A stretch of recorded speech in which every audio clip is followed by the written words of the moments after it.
WT on the phone with. Hello everyone and welcome to the WT on the phone with. Today it's my pleasure to welcome 𝘠𝘵𝘶 𝘠𝘂𝑚𝑎𝑘𝑎 and 𝘑𝘪𝑐𝗵𝑎𝑗uliette from Nigeria. Welcome you girls. Thank you. Thank you. So you basically have one of the most inspiring stories I've heard this year.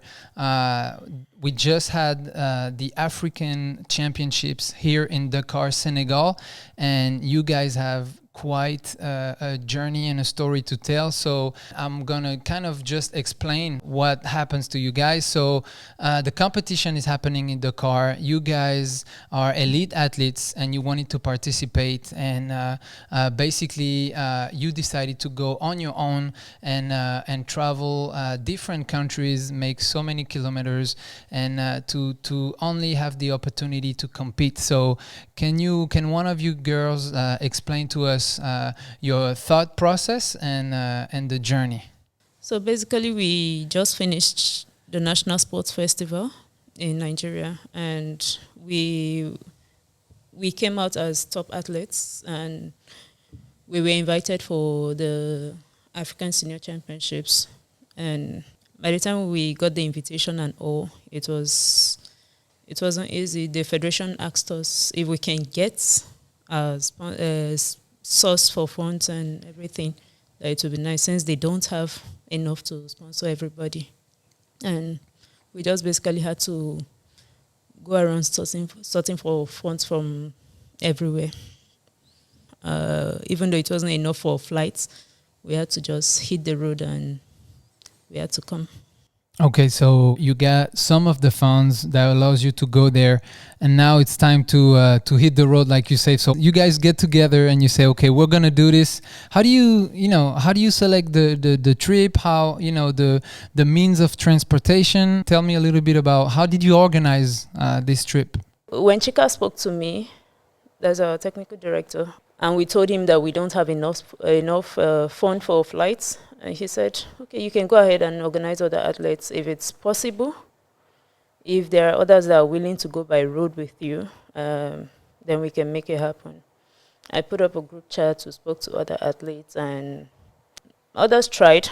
They were willing to, but because of some people were not so comfortable to go by road and the risks associated with traveling by road, so they backed out at the end of the day, and finally, it was just the two of us that hit the road.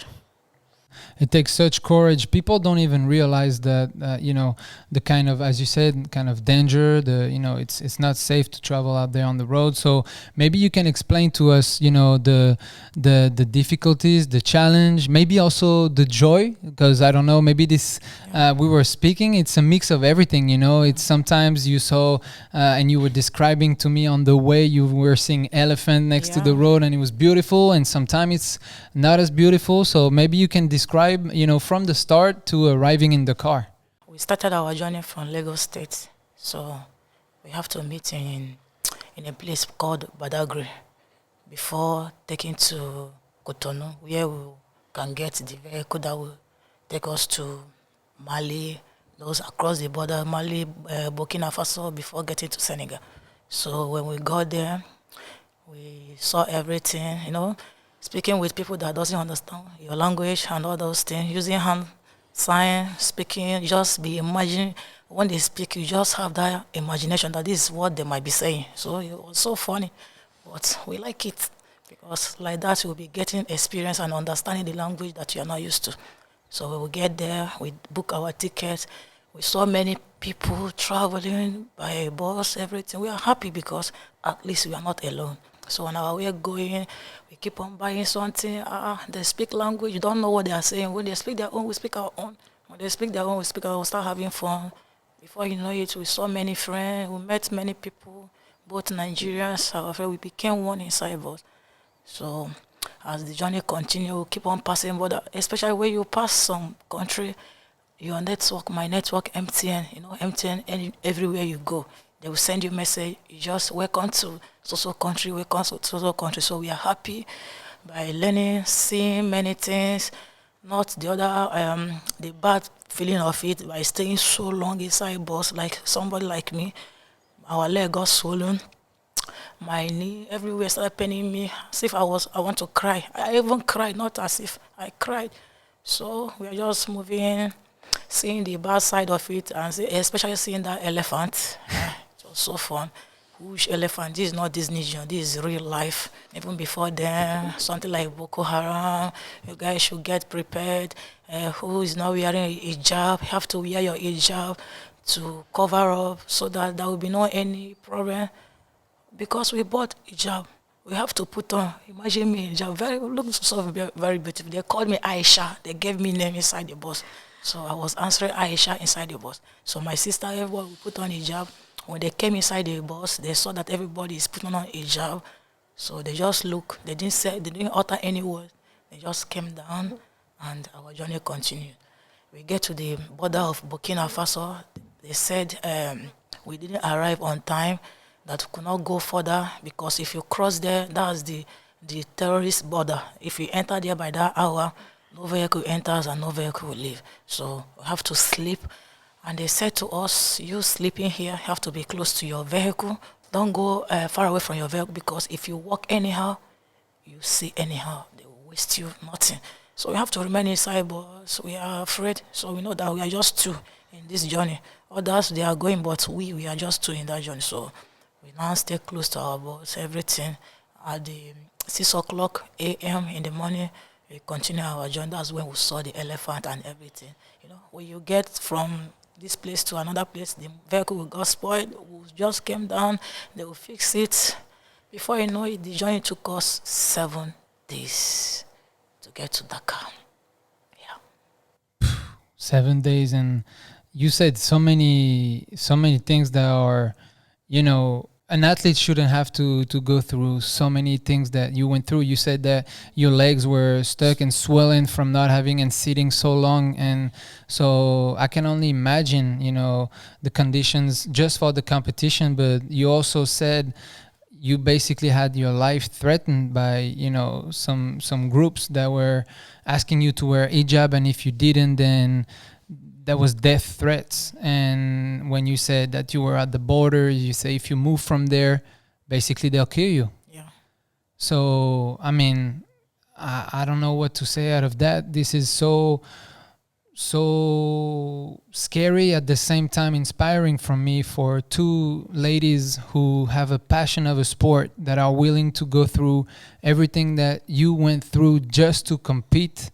I have no words for that. And I think that you also, on the other hand, so on one hand, I get completely inspired.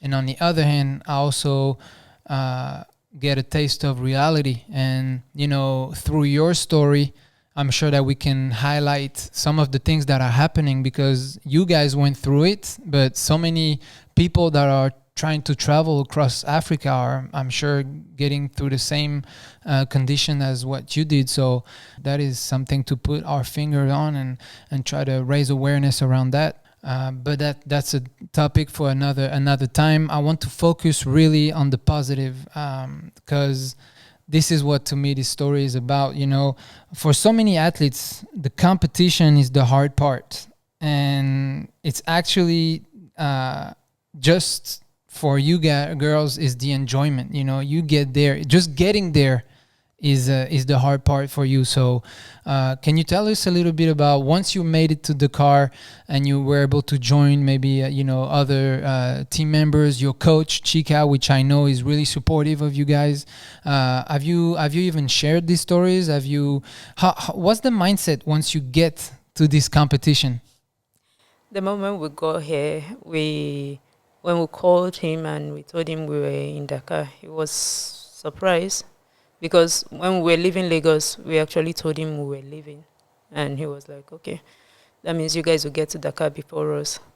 Well, on getting here, he arrived the same day with us. And he was like, what happened? When we narrated the stories and everything, he was shocked, he was surprised, and I could see regret in his eyes and everything. But we got here and we're okay. But for the competition, it didn't come out as good as we planned it, because we came strong. but we fought strong, but the better side got to win and all that. But it was a nice experience for us. It was a it was a wonderful experience for us and all that. When you take in perspective and consideration what you had to endure to get there, do you regret or not?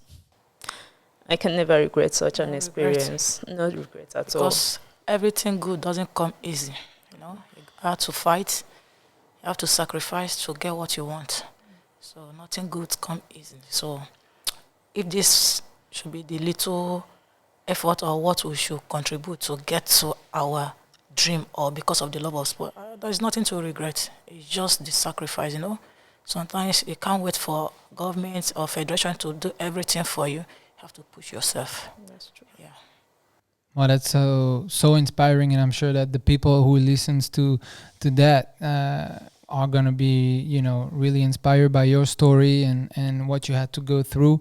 I want to say, what's next for you girls? You're going back tomorrow to your country by flight this time, because thanks to the World Taekwondo who heard about your story, they've been able to accommodate for a flight back, and Dr. Cho made sure that it was a priority for them to do so.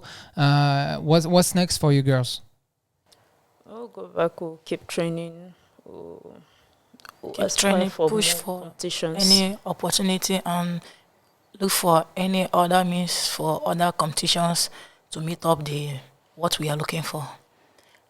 It's not time to go and relax, or what. It's time to go and keep training. That is more than what we have been doing. So to meet up the standard we are hoping. Yeah. Wow, that's so inspiring. Thank you so much for joining. I'm going to make sure that we can stay in touch and cover your story even on a bigger level with the recap show and the World Taekwondo's production. Get home safe, and we'll keep in touch, and thank you so much. Thank you.